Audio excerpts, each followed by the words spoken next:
good morning. How are things down in Sydney today? A lot drier than yesterday, I think. Yeah, at the moment at least. But I'm sure it'll rain again. It will. We're getting a bit up here too. Okay, you've got some people here that are ready and waiting to have a chat to you guys. So to kick off, would you like to just tell the group here what you guys are all about? Have a chat for about 5-10 minutes. Then we've got those questions. We'll start to talk about the questions. And then around about 5 to 11, we've got a question to put to you from the floor. So that how things will run. So would you like to have a chat to the group then, Paul or Luke? Yeah. Yeah. Thanks for doing this with us. We're looking forward to it. Welcome everybody, or perhaps welcome to our office in Sydney, in Parramatta, I should say. My name is Paul Vestige. I'm Policy Manager for CPSA, and this is Luke Medic, who is Senior Policy Advisor. And we make up the policy team here, which has a few distinct jobs. One of them is putting together the voice 11 times a year, and we also have started running a weekly online voice, which features usually 3 articles. Now the voice is very important to us because basically we use it to report on everything we do in advocacy. That's why over the past couple of years you've read a lot about aged care, because the Royal Commission's been going on, and obviously we've been very active there, and we report on what we do and what we think is happening. Another very important area is income security, although there has been very little action on that front, except in superannuation, but usually it's about issues that have to do with people who are not yet retired. So that is what we do. We go to hearings, Royal Commission hearings, probably were 3 times. We go to parliamentary hearings here in New South Wales. Very recently we went to, again, an aged care inquiry in the New South Wales Parliament. And we also have a lot of friends, you might say, people who work for other places, like the New South Wales Nurses and Midwives Association, and quite a few other organisations we get together with. And if we have shared interests, we pursue them. That is more or less what we do. We also take calls from CPSA members and also people who are not CPSA members but are looking for information, and we try to give them information or refer them to places where that are better placed, that know more than we do, and can help you better. So that, in a nutshell, is what we do, isn't it? Yeah. Obviously, we do a lot of Zoom meetings. This is one of them. We've done a lot of them over the past year, and we are sort of taking to them like ducks to water. We are in Parramatta, and most of the meetings that are scheduled used to be in Sydney, in the CBD, and that involves a lot of travel. So Zoom meetings are very good. And it's also great now to actually be at a branch meeting. This is the first time that we are live at a branch meeting. So that's really good. Luke, do you have anything further to add? I think you've covered all of our day-to-day sort of roles. Done all there. But yeah, we're a part of CPSA history today. This is the first Zoom meeting, so you're all a part of history, and we're happy to be here and looking forward to hearing from our members on the ground. I think it's a big thank you to John Hollis for organising this and the branch itself.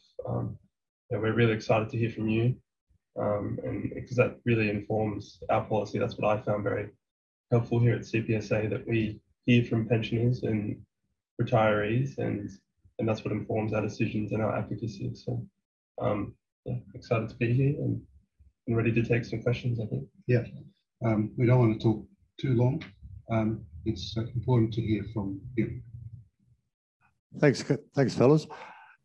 Can I suggest that you might also address the front page of the Voice today about funeral costs and your survey to the funeral, because actually, unfortunately, at this stage of life, funerals become a reality to us all, and you might just verbalise some of the pitfalls and that type of thing that we all might look out for when we have to, unfortunately, organise funerals and that.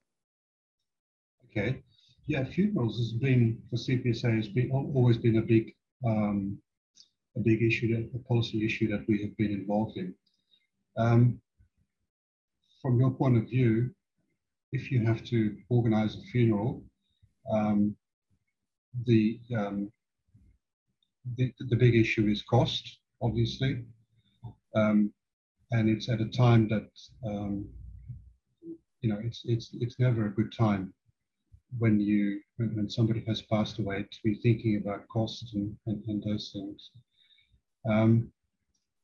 And unfortunately, funeral providers, funeral directors know this and are able to basically to jack up their prices. Can be very, very expensive. Even a direct cremation, as it's called, that is, you know, a body is collected and taken to a crematorium, can cost up to $7,000 in New South Wales. So not all funeral directors act that way, but a few do. I know that you have got, I think, 2 funeral directors in Bathurst, and they are required by law to publish their prices on their website according to a very good and informative template. But neither of them have really done that, although they may have been hit by the blitz announced by the Fair Trading Minister, and maybe they are doing it now. So when you have to organise a funeral, it is important to look at price, and perhaps if you are up to it, to challenge a funeral director on what he is proposing to charge, and not simply place the whole thing in their hands. Other than that, the funeral industry attracts very few complaints, which is why there is, by the regulators, there is very little actions. When we did our comparison that we published in The Voice of regional funeral directors and how they published or did not publish their prices, Bathurst was non-compliant, and the regulator only took similar action as what we did after we got a little bit of publicity for it, which shows you that funeral directors are very polite people, but they are businessmen, or business people, I should say.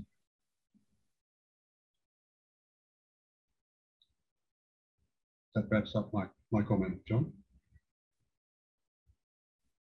Hi, I'm Brian. I'm the secretary. Just before I could you stand a little bit closer to the microphone? All right. No, closer. Just before I ask the first question, I just want to know, because I collect the Voice each month, when are you going to stop sending it out by post? Will you be giving us some guidance there? Because today I had them here and people aren't quite sure whether to take them because they don't know whether they're coming by post or not. So just a little bit of information about that. Yeah. Well, as you know, we started sending out the voice to people's home addresses because of COVID-19. And the policy is to continue to do that until all branches have gone back to meeting. It's very difficult to to pick up this branch and that branch, so we have to do it in one hit. But people should not be concerned about taking copies of the voice that have been delivered to a branch, collected by people like yourself, because officially we get 5,000 printed, but that is such a small amount, such a small number, that the press is always overrun by several thousand. So, and we don't have to pay for that. We still pay for 5,000. In other words, there's no shortage of copies of the voice.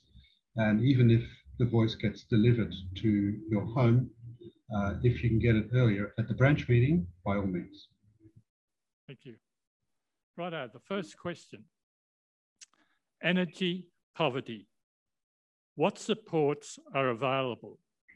How is information shared? I know there are some available supports, but how do members know what exists? I'll hand over to Luke Medic, who is our energy specialist. Yes, energy is one of my portfolios, so I think I can answer this question. When we talk about energy poverty, that generally refers to, you'll be in energy poverty when you are spending such a significant amount on your energy bills that you have to forego other goods and services. So an example could be, you might not go out with friends and family because you can't afford it, because you have to pay to keep the heater on. So that's quite an extreme example, but there is a real reality for people. Actually, last week we hosted a webinar, which is a seminar that's held online. So instead of you all being there in person, you'd be at home on your computers. Some of you might have attended some of this on Zoom, but we held a webinar that was based on, or focused on energy and how to go about reducing your energy costs in a healthy and safe way. So I could really sort of just sum up what was said in that webinar. And if you'd like to go watch that, it has been recorded and uploaded to YouTube. So if you go to our website, cpsa.org.au, you just scroll down on the main page, you can see a recording there, which gives you a lot more detail than I'll have time to give today.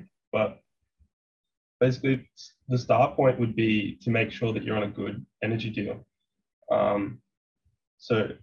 And general rule of thumb is, if you haven't changed providers or you haven't reached out to your energy provider recently, you're probably paying more than you should be.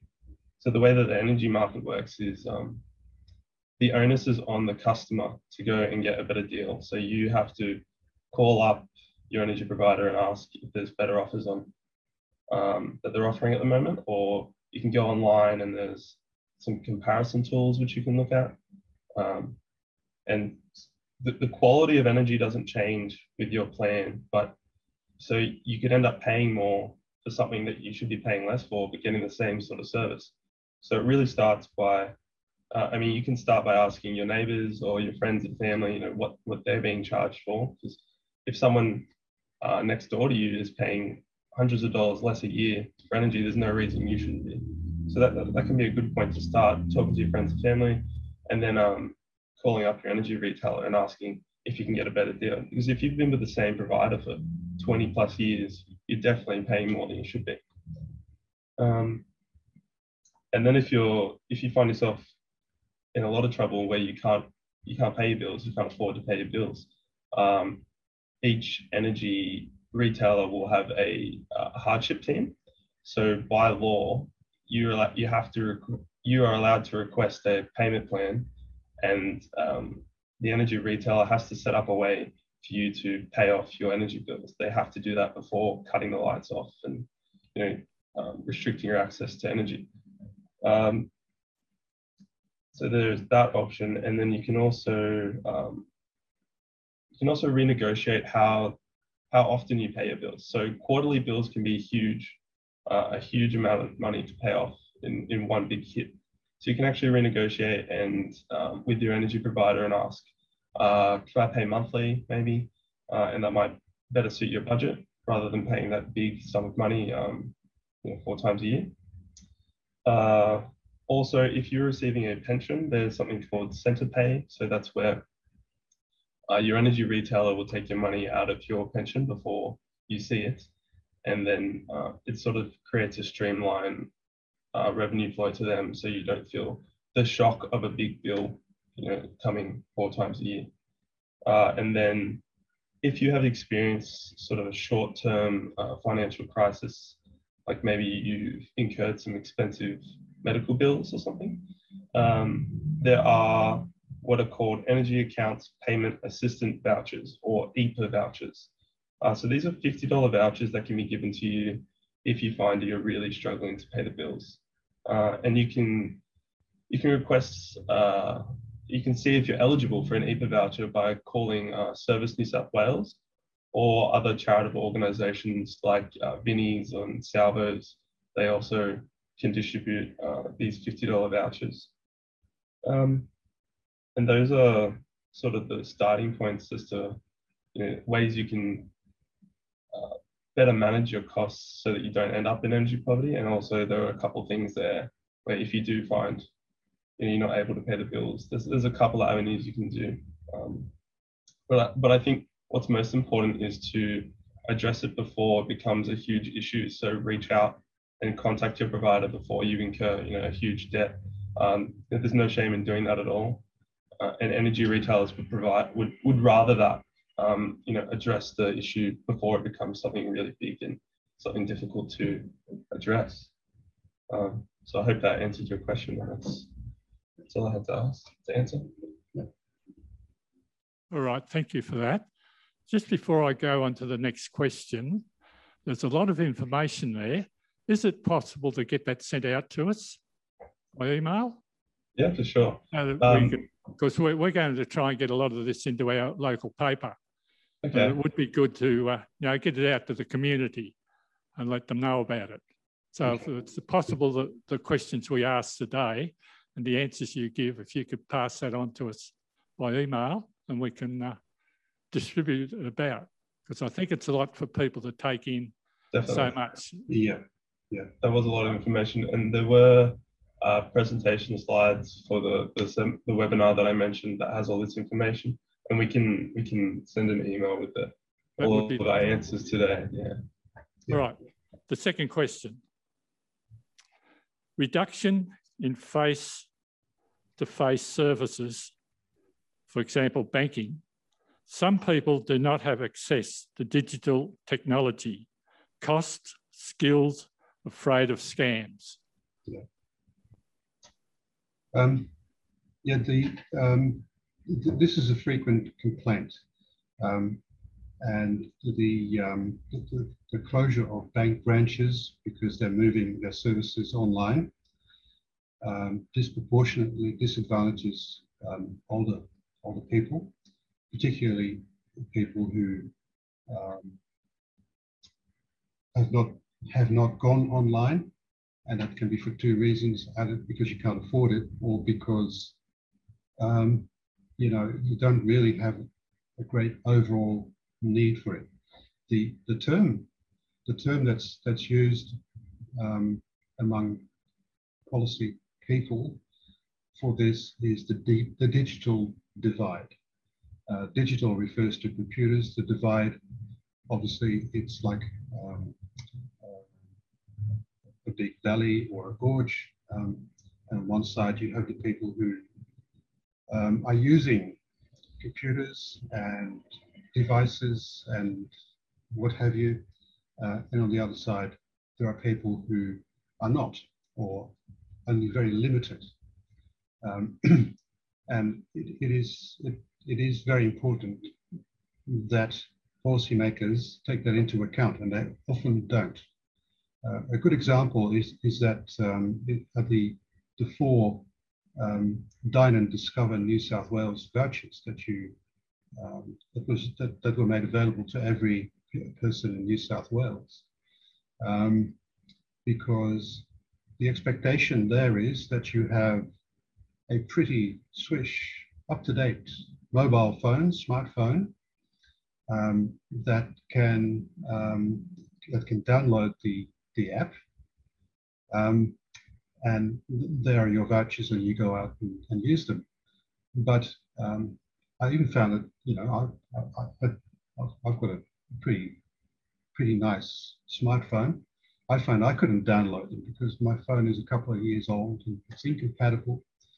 So I can imagine that there are a lot of people, like pensioners, who do have a mobile phone but can't even download the app. So then we really had to scramble to get Services New South Wales to agree to make those vouchers available by email.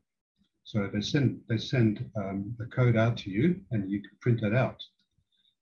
But for people without a smartphone or without a mobile phone at all, the alternative was to ring up and write down a number which was how long? Maybe 20 digits or something, 4 times. And then you could go to a cafe and read out those numbers for somebody there to write them down, and that was then your voucher. So it's pretty clear that governments, banks, commerce are all relying on people being up to date in digital services, and to have up-to-date phones, to have access to a computer, and if you don't, too bad. That is the attitude. So that is what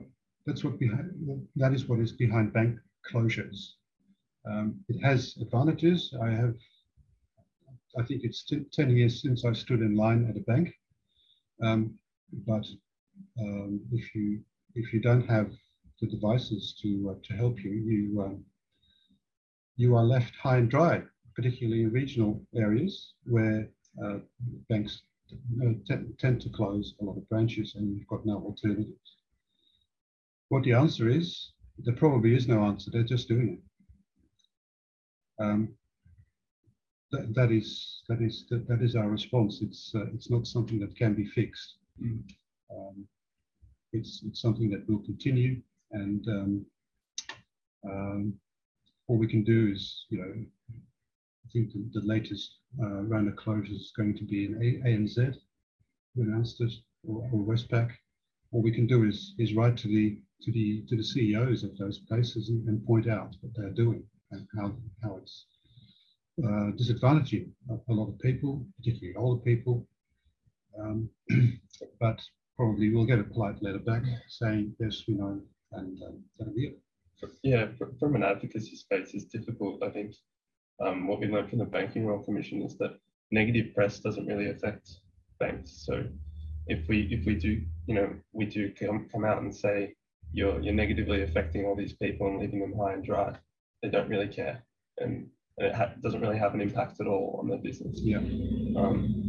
It's frustrating. Yeah. It's the reality. Thank you for that. I might just let you know that we're having a lot of trouble with the banks here at the moment. Our treasurer is finding it very, very difficult to do his job because of checks going out in the future. We don't know where to go. So any information you've got on that you can send through, be glad to. I could just add that we have raised the issue of checks and the way they are used by CPSA branches and how important they are at meetings with the federal the Reserve Bank. The Reserve Bank, yeah, the Reserve Bank, and they weren't really aware of that. And I think the reason why we still have checks is not just because we said, you know, the CPSA branches need them, but there has been pushback from CPSA and other organisations to keep checks at least going for a while longer. Right, thank you for that. Our time is running short, but the next question. Yes. Discharge. Sometimes there are programs such as Compact and transitional aged care or rehab. But how do people find this out? Also, a problem in the time of discharge. It is not uncommon for people who are aged and living alone to be sent home in a taxi, if they're lucky, at 11 p.m. at night.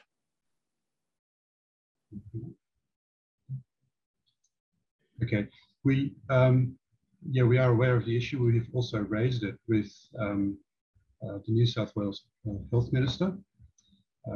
We wrote a letter outlining how problematic this can be. The response has not been very satisfactory. It's basically acknowledging, yes, there is a problem, but they haven't offered a solution. We've got the options to get home following discharge that we just outlined. That's it. There is simply no movement in that space.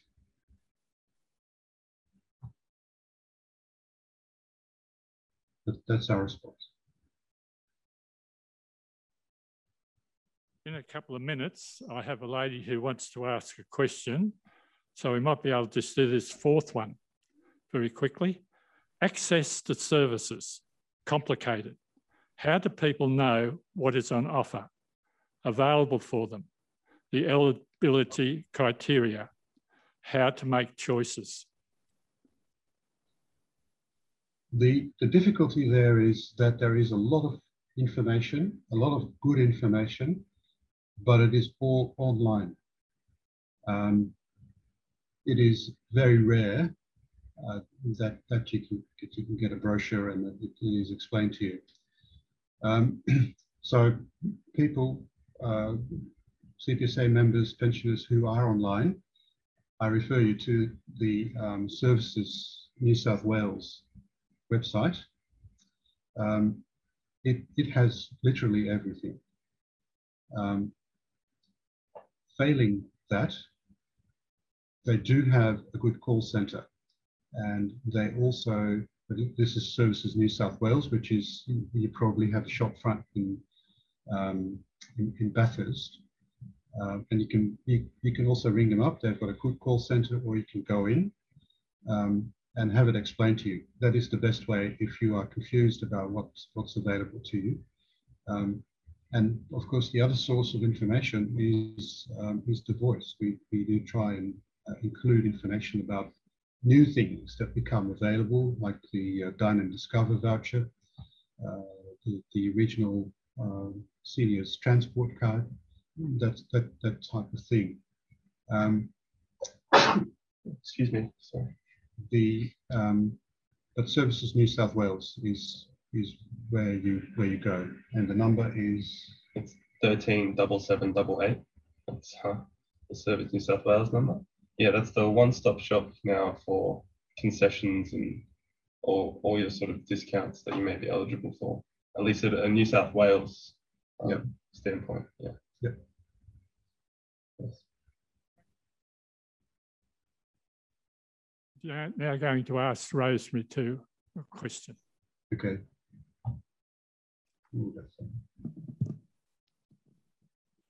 Sorry. My question also relates to health. It's about accessibility for the various services of health services to be able to access patients' information, irrespective of what hospital they're at or what specialists they attend. I recently discovered that we were not able to, our specialist wasn't able to access information from a hospital that he had a diagnostic done. I don't know. I understand that it was supposed to be available for the various services, but it's not. And this related to nuclear medicine. Yeah. Okay. There have been several initiatives to get a centralised, again online, file system basically for patients. There have been two attempts in the last few years, and they have basically they have not been very popular. They have not really been taken up, and part of the reason is privacy concerns. You have to actually sign up to these things, and we can get you information about how you do that. And at that point, there is a central repository for your health information and all the health interventions and medications. All that information can be in there. But then you might run up against a problem that particular specialists or medical practices do not want to use that filing system. So those are the obstacles. It's reluctance. It is for once. For once, it's not the government that is obstructing things or not doing enough. It's reluctance on the part of patients and medical people to engage. There was one thing that we found that we were told that because each unit has their own program, it made it difficult for these specialists to get access to it because they don't have the same program. And New South Wales is not uniform in that they have the same programs on their computers to allow that accessibility. Yeah, that is a problem. If they operated on the federal using this federal application, they would be able to access. My feeling is that medical specialists and also GP clinics are reluctant to use the government instituted package.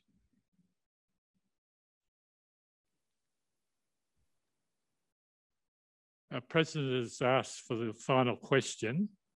Abuse and neglect. Would be good to find out actions regarding this as it is becoming more common. This is our final question. Okay. Yeah, the issue of abuse of older people has become important in New South Wales policy development. We've now got an Ageing and Disability Discrimination Commission just for New South Wales, who also operates the elder abuse helpline. So if you have any concerns about yourself or somebody else, you are able to talk to somebody at that helpline. And the helpline number is, I don't know it off by heart, but it is published in the Voice in each issue.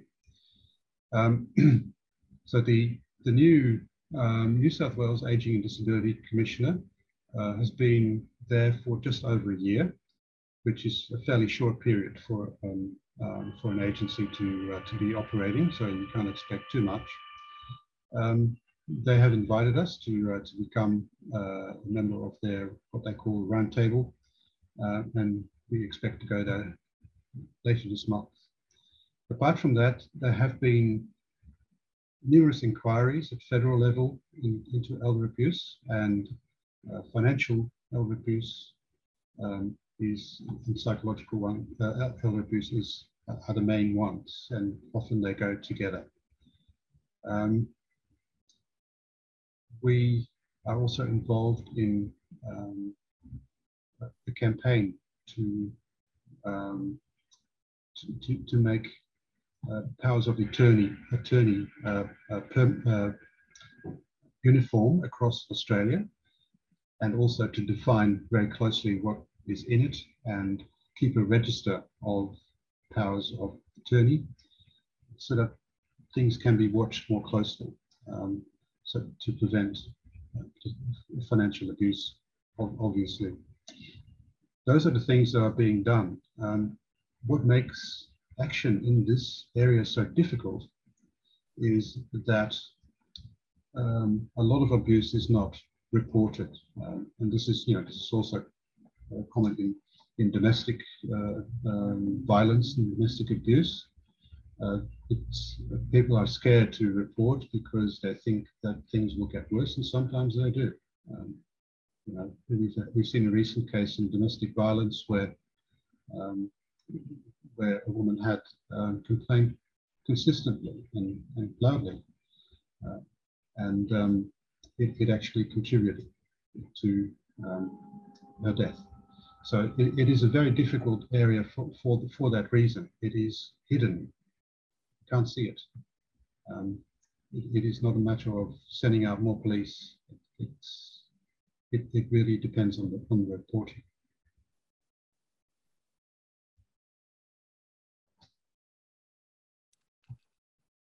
Thanks, Paul and Luke.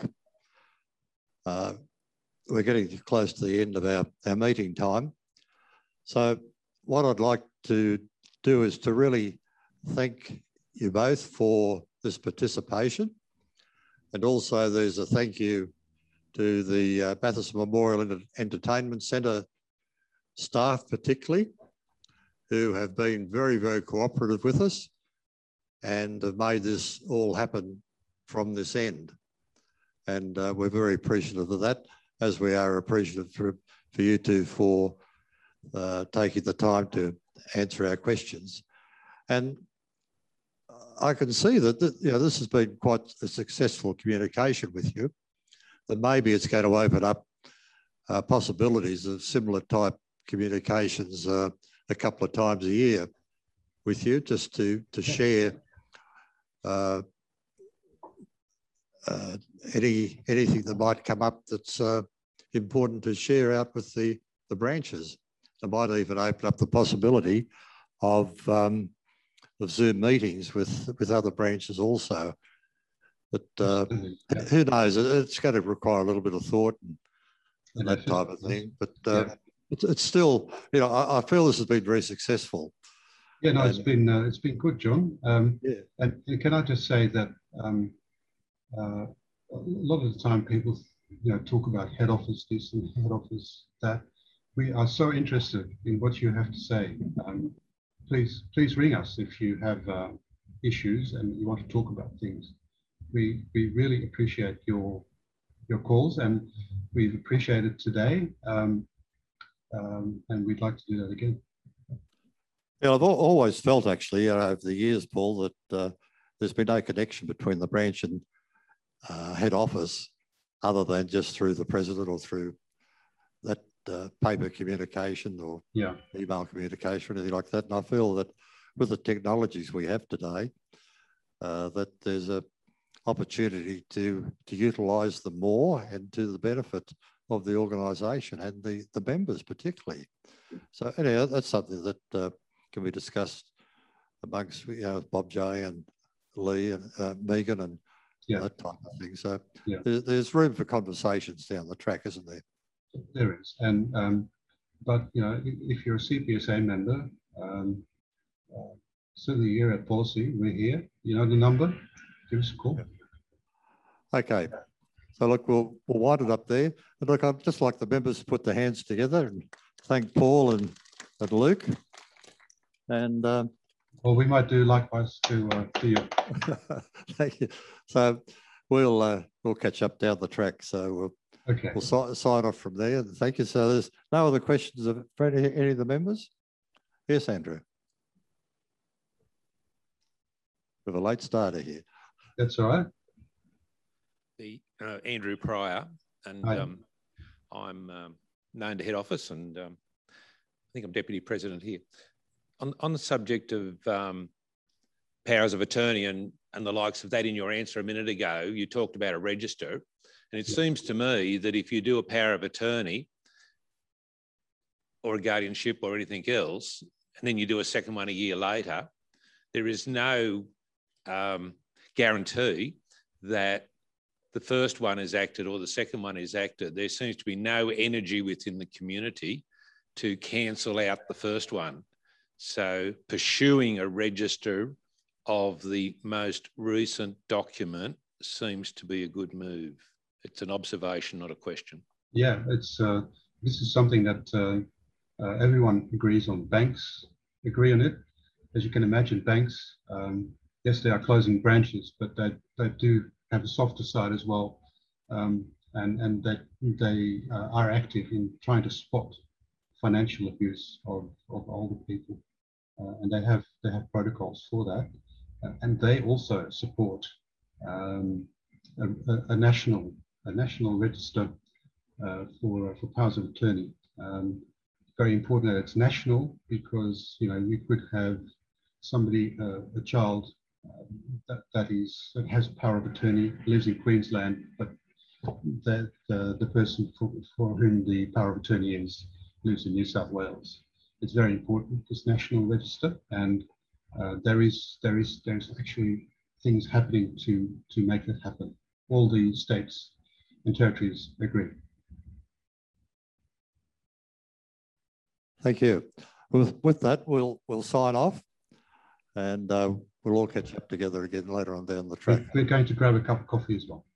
We're going to have a bit of a feast too, actually, Paul, and have a raffle draw. All right. That's very important, You've got to go away with something from the meeting. That's right. Okay, we'll sign off from there. Thanks a lot, and have a good day. Okay, see you next time. Bye. And thanks, Tim.